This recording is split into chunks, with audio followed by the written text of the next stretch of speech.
പണ്ടൊക്കെ ബിരിയാണി എന്ന് കേൾക്കുമ്പോൾ എൻ്റെ വിചാരം നല്ല റിസ്ക്കി ആയിട്ടുള്ളൊരു പണിയാണ് ബിരിയാണി വെക്കലെന്നാണ്. പക്ഷേ ഇപ്പോഴല്ലേ മനസ്സിലായത് സംഭവം ഇതിലോട്ടുള്ള ഐറ്റംസ് ഒക്കെ റെഡിയാക്കി വെച്ചാൽ പെട്ടെന്ന് തന്നെ നമുക്ക് ഉണ്ടാക്കിയെടുക്കാൻ പറ്റിയൊരു ഐറ്റമാണ് ബിരിയാണി. അങ്ങനെ നമ്മൾ തട്ടിക്കൂട്ടായിട്ട് പെട്ടെന്ന് തന്നെ എന്നാൽ ടേസ്റ്റ് ആയിട്ടുള്ള ചെമ്മീൻ ബിരിയാണിയാണ് കേട്ടോ ഞാൻ ഇന്ന് കാണിക്കുന്നത്.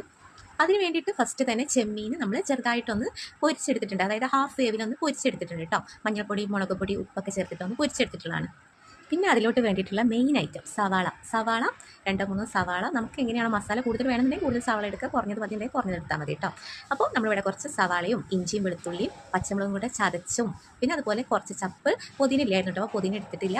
പിന്നെ തക്കാളി, ഇത്രയും ഐറ്റംസ് നമ്മൾ അരിഞ്ഞ് വെച്ചു. എന്നിട്ട് നമ്മൾ നെയ്യും പിന്നെ കുറച്ച് സൺഫ്ലവർ ഓയിലും കൂടെ മിക്സ് ചെയ്തിട്ട് സവാള നന്നായിട്ട് വഴറ്റിയെടുത്ത് അതിലോട്ട് നമ്മൾ ഇഞ്ചിയും വെളുത്തുള്ളിയും പച്ചമുളകും പേസ്റ്റ് ആക്കിയിട്ടുണ്ടല്ലോ അത് അതിലോട്ട് ഇട്ട് കൊടുത്തു. അതും കൂടെ അതിൻ്റെ ഒരു പച്ച കുത്തൊക്കെ പോയതിന് ശേഷം നമ്മൾ അതിലോട്ട് തക്കാളി, പുതിന, മല്ലി ഇത്രയും ഐറ്റംസ് ഇട്ട് കൊടുത്തു കേട്ടോ.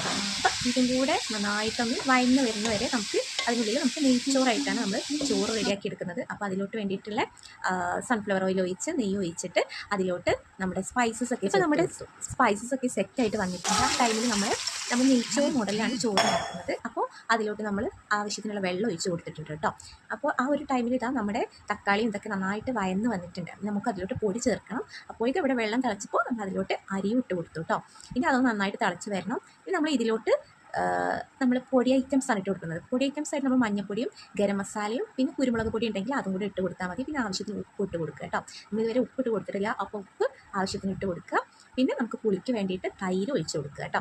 തൈര് എത്രയാണോ നമുക്ക് ആവശ്യം എന്ന് വെച്ചാൽ അതിനനുസരിച്ച് തൈരും കൂടെ ഒഴിച്ച് കൊടുത്തിട്ട് ഒന്ന് നന്നായിട്ടൊന്ന് വഴറ്റിയെടുക്കുക. അത് വഴന്ന് വന്നതിന് ശേഷം നമ്മൾ അതിലോട്ട് നമ്മൾ നേരത്തെ റെഡിയാക്കി വെച്ചിട്ടുണ്ട് ചെമ്മീൻ ഉണ്ടല്ലോ, ചെമ്മീൻ ഫ്രൈ ചെയ്തെടുത്തത്, അതും കൂടെ അതിലോട്ട് ഇട്ട് കൊടുത്താൽ പിന്നെ ഏറെക്കുറെ സെറ്റായിട്ടോ. പിന്നെ നന്നായിട്ട് ഇളക്കിയിട്ട് ഒന്ന് ഒരു 5 മിനിറ്റ് അതൊന്ന് മൂടി വെച്ചിട്ടൊന്ന് വേവിച്ചെടുത്താൽ മതി. അപ്പോഴേക്കും നമ്മളെ മസാല റെഡി ആവും കേട്ടോ.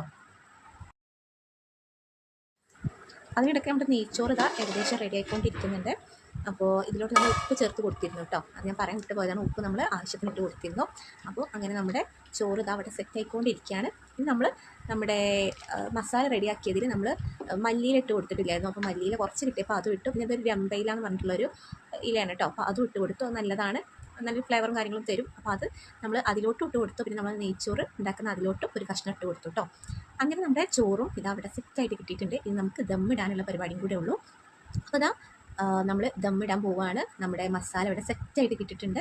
ഇനി അതിന് മുകളിലോട്ട് നമ്മൾ ചോറിട്ട് കൊടുത്തതിന് ശേഷം ചോറിന് മുകളിൽ കുറച്ച് ഗരം മസാലയും കുറച്ച് കുരുമുളക് പൊടി ഉണ്ടെങ്കിൽ അതും കൂടെ ഇട്ട് കൊടുത്ത് മൂടി വെച്ച് 5 മിനിറ്റ് ഒരു കുറഞ്ഞ ഫ്ലെയിമിൽ വെച്ചാൽ നമ്മളെ ബിരിയാണി സെറ്റ് ആവും കേട്ടോ. പിന്നെ കുറച്ച് മല്ലിയില, പുതിനയിലൊക്കെ അതൊക്കെ ഉണ്ടെന്നുണ്ടെങ്കിൽ നമുക്ക് മുകളിലൊന്ന് ജസ്റ്റ് ഒന്ന് ഇട്ട് കൊടുത്താൽ